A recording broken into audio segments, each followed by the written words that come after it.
Shalom Bapak Ibu, saudara-saudari yang dikasihi Kristus. Jumpa lagi dengan saya dalam renungan hari ini.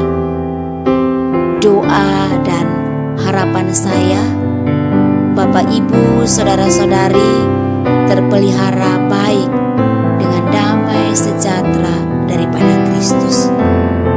Sebelum kita merenungkan firman Tuhan, baiklah kita berdoa. Bapa yang baik, Bapa yang maha murah dan maha kasih, Bapa yang kami panggil di dalam nama Tuhan Yesus Kristus, kami bersyukur hari ini kami diberi kesempatan untuk merenungkan firman-Mu. Sebab kami tahu bahwa firman-Mu menjadi pelita bagi kaki kami dan terang bagi jalan hidup kami.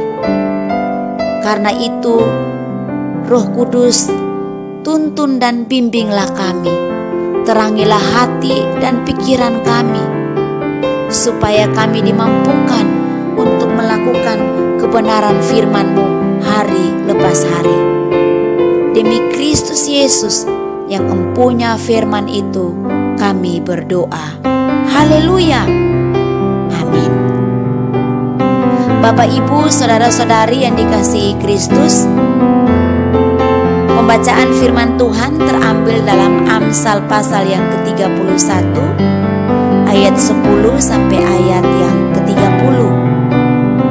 Saya mempersilahkan Bapak Ibu, saudara-saudari bisa membaca ayat ini atau konteks firman Tuhan ini secara pribadi. Namun saya mengajak kita untuk fokus di ayat yang ke-30. Dikatakan bahwa kemolekan adalah bohong, kecantikan adalah sia-sia, tetapi istri yang takut akan Tuhan dipuji-puji. Tema firman Tuhan pada hari ini adalah rahasia kecantikan batin. Bapak Ibu, saudara-saudari yang dikasihi Kristus, pembacaan firman Tuhan pada hari ini konteksnya tentang peran atau tugas istri. Tetapi menurut saya, ini tidak hanya khusus kepada istri. Andai kata kita bisa samakan kepada para pria atau suami, izinkan saya untuk katakan seperti ini. Ketampanan adalah bohong, kecakapan adalah sia-sia. Tetapi suami atau laki-laki yang takut akan Tuhan dipuji-puji. Rahasia kecantikan batin menurut Amsal 31 ayat 10 sampai ayat yang ke-30 itu dikatakan bahwa orang yang takut akan Tuhan, yang takut akan Tuhan dipuji-puji. Bapak Ibu, saudara-saudari yang dikasihi Kristus, manusia kita cenderung untuk melihat hal-hal yang lahiriah atau jasmania. Kita bekerja di muka bumi ini menghabiskan kurun waktu tertentu untuk memperhatikan hal-hal yang lahiriah. Kita berusaha bekerja keras menghasilkan uang untuk berdandan secantik setampan rupa supaya dipuji-puji. Tapi kalau kita perhatikan di Amsal 31 ayat 30, itu sia-sia. Tapi takut akan Tuhan dipuji-puji, kebalikannya. Bukan berarti saya katakan bahwa berdandan, berusaha, merawat diri, tubuh, itu tidak baik. Amat sangat baik. Tapi kalau fokus atau prioritas hidup kita sebatas itu, betapa mengerikannya hidup ini.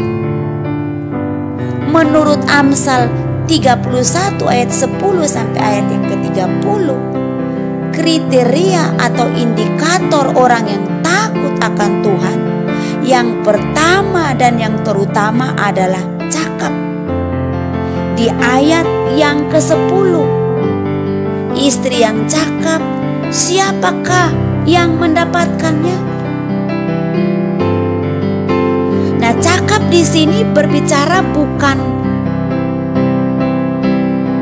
karena kelihatan dari fisik, tapi konteksnya mengarah kepada kemampuan untuk melakukan hal-hal yang berguna bagi orang lain, khususnya dalam kehidupan rumah tangga dan keluarganya. Orang yang takut akan Tuhan mampu untuk mengurus rumah tangga atau keluarganya. Kriteria yang pertama, rahasia kecantikan batin. Lalu poin yang kedua, indikatornya adalah dapat dipercaya. Ayat yang ke-11, hati suaminya percaya kepadanya. Suaminya tidak kekurangan keuntungan. Ia bukan hanya sekedar wanita, istri, perempuan yang dicintai, tetapi dipercaya oleh suaminya. Lalu kriteria yang ketiga, ayat yang ke-12, ia berbuat baik kepada suaminya dan tidak berbuat jahat sepanjang umurnya. Selama hidupnya ia berbuat baik, bukan selama perasaannya lagi oke, lagi moodnya bagus, tidak. Tapi tidak dibatasi oleh suasana hatinya. Sepanjang umurnya ia berbuat baik. Lalu poin yang keempat itu dikatakan ayat yang ke-14. Maaf, ayat yang ke-13.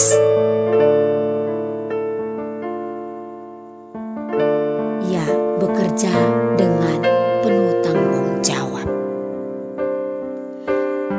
Jadi, kecantikan batinnya itu bukanlah orang yang pemalas, tapi orang yang rajin bekerja.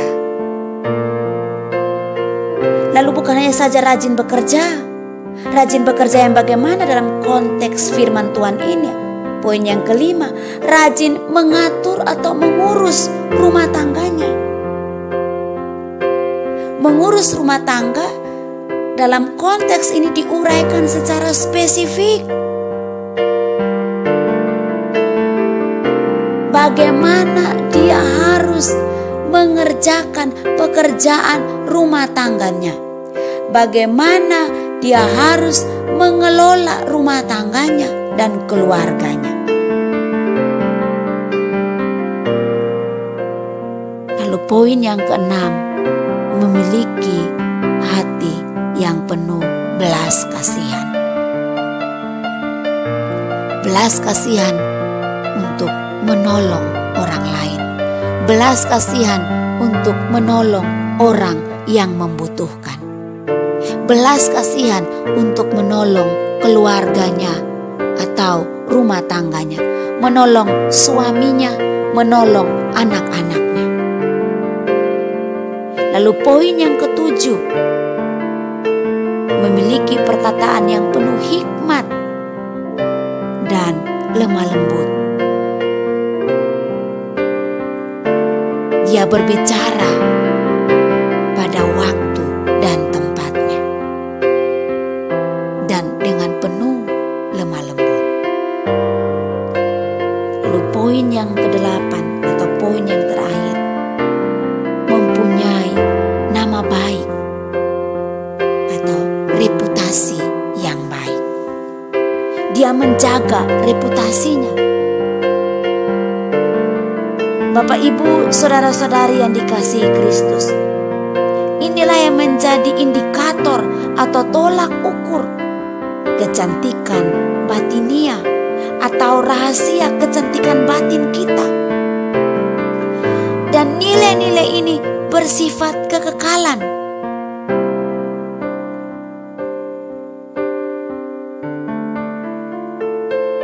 Bapak, Ibu, saudara-saudari yang dikasihi Kristus,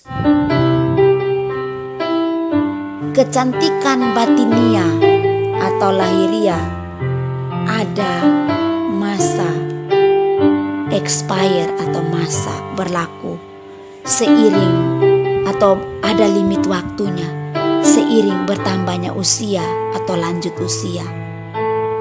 Sudah mulai keriput, perubahan fisik kita akan alami, keriput, rambut putih, uban, gigi mulai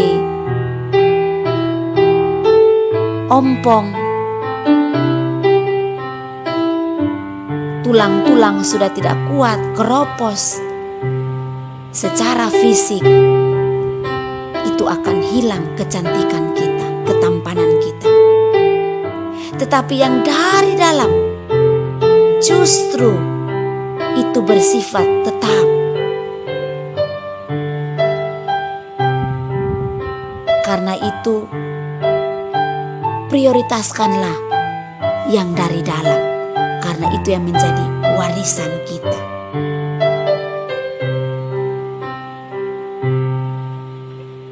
Mari kita berdoa kepada Tuhan supaya kita diperbaharui dan kita dimampukan untuk memenuhi kriteria-kriteria yang sudah kita dengar bersama-sama. Marilah kita berdoa kepada Tuhan, menyerahkan hidup kita, pribadi kita, agar kita sungguh-sungguh takut akan Tuhan, sungguh-sungguh mengasihi Tuhan dengan segenap hati kita, dengan segenap jiwa kita, agar sesuai dengan kehendak Tuhan, sehingga manusia batinia kita makin cantik, kian lama kian cantik di hadapan Tuhan dan dapat dirasakan oleh sesama kita. Kiranya Roh Kudus juga menolong kita. Karena itu marilah kita berdoa. Bapa kami yang di sorga, Bapa yang begitu amat sangat mengasihi kami dengan kasih yang kekal. Kami bersyukur untuk firman-Mu yang menolong kami. Biarlah firman-Mu mengajarkan kami di setiap langkah hidup kami. Kami menjadi pribadi yang cantik secara batinia, sehingga kami berkenan dan mulia di pemandangan-Mu. Kami mengikuti Engkau, kami mengerti tentang takut akan Tuhan, dan kami hidup di dalamnya. Kami tidak hanya sekedar melakukan kegiatan agamawi, bukan menjadi orang-orang yang melakukan atau melupakan tanggung jawab kami. Tetapi kami cakap, kami bertanggung jawab, kami dapat dipercaya, kami berbuat baik, kami bekerja, kami mengatur rumah tangga kami berbelas kasih dengan sesama kami.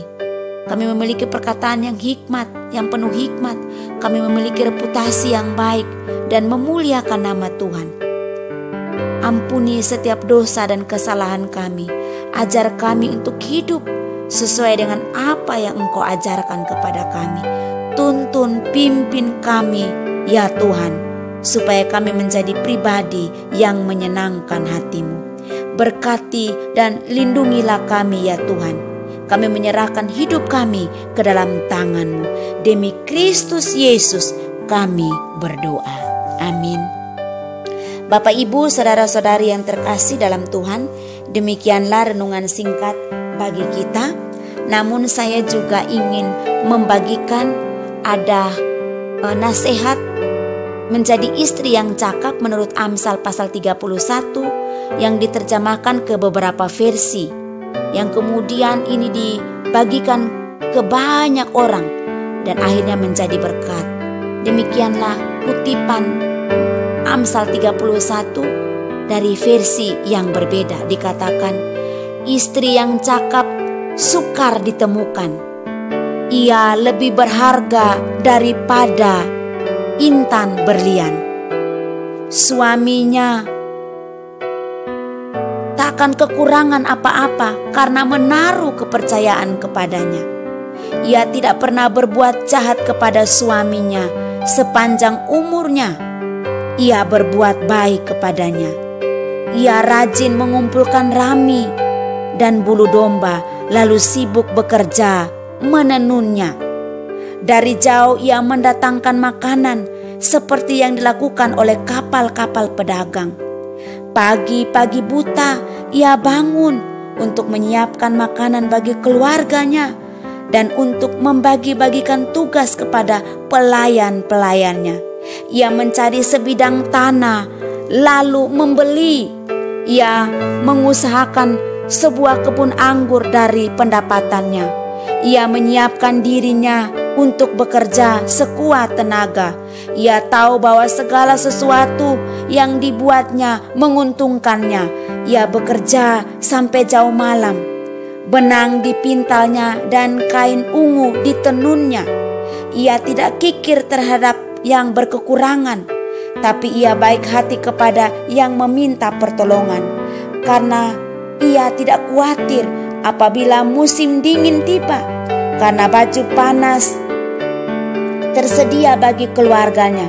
Ia sendiri yang membuat permadani, pakaiannya dari kain lenan ungu yang mewah. Suaminya adalah orang yang ternama sebagai seorang dari para pemimpin kota.